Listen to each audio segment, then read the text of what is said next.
It's January 25th, 2026. The new IELTS speaking cycle is here.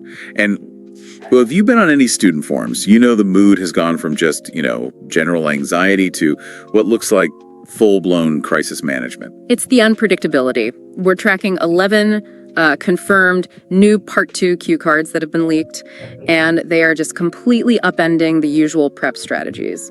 And that's our mission for this deep dive. We have the data, we see the patterns, and we really need to break down why these new topics are causing what we're calling a fluency collapse. Right. And how to avoid that band 6 trap. As an examiner for 15 years, I can tell you the ground has definitely shifted. How so? You used to be able to sort of, fudge your way through a generic topic, but these new cards, they seem almost specifically engineered to expose memorization. Let's get specific because the data set is fascinating. We're not seeing describe your last holiday. We're seeing these high complexity abstract topics, things like AI in the classroom. That's a huge one.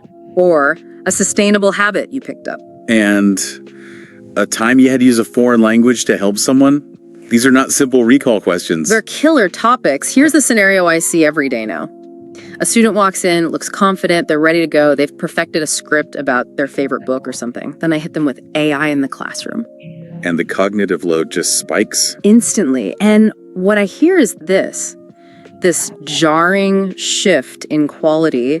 They go from reciting these really complex, almost flowery sentences to suddenly speaking in broken, basic grammar.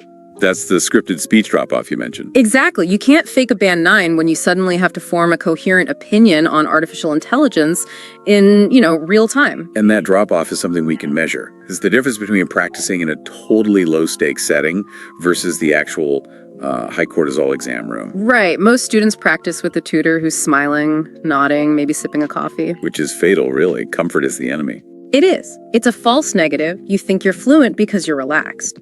But on exam day, you get 60 seconds to prepare for a topic you have never, ever seen before. Your brain just goes into fight or flight. And what happens then?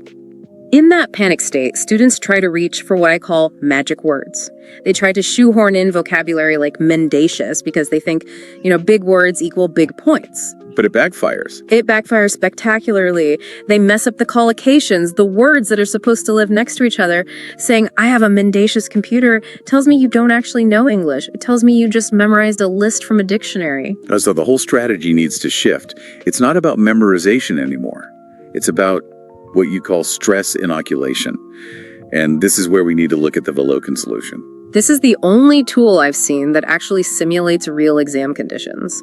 The Velokin web app is, right now, the only place simulating these exact 11 new topics. And it's not just a list of questions, is it? It's the simulation of scarcity. What do you mean by that? You get the prompt, the 60-second timer starts, and you get one shot. Just one. It forces that cortisol spike we were talking about. That's the key. You have to train your brain to function under that specific pressure. When you use Velokin, you're not just practicing content, you're learning to manage your own panic. You're learning to build what we call the architecture of the conversation. Okay, let's define that. When we say architecture, we're not talking about vocabulary. No, absolutely not. We're talking about discourse markers. Simple phrases like, having said that, or, to put it another way. They sound like filler. They're not filler. In a high-pressure exam, they are cognitive buffers. They buy you 2, maybe 3 seconds of thinking time, but they keep the English flowing. So you're basically signposting your logic for the examiner. You're showing them how you think. You are taking control. Instead of me, the examiner, just waiting for you to stumble, you're guiding me. I've never really thought about AI in schools, however, if I had to speculate. That is a Band 9 approach. It shows adaptability, not just recall. It's the difference between reciting a poem and actually having a debate. Precisely. And you can't learn that from a textbook. You have to do the reps under the clock. So for everyone looking at this Jan-Apr cycle, the data is just crystal clear. Do not memorize, inoculate. The simulator is at velokin-ielts.web.app. Treat it like a flight simulator. It's better to crash there so you don't crash in front of me. So go check it out, velokin-ielts.web.app. And we'll leave you with this thought for your next practice session.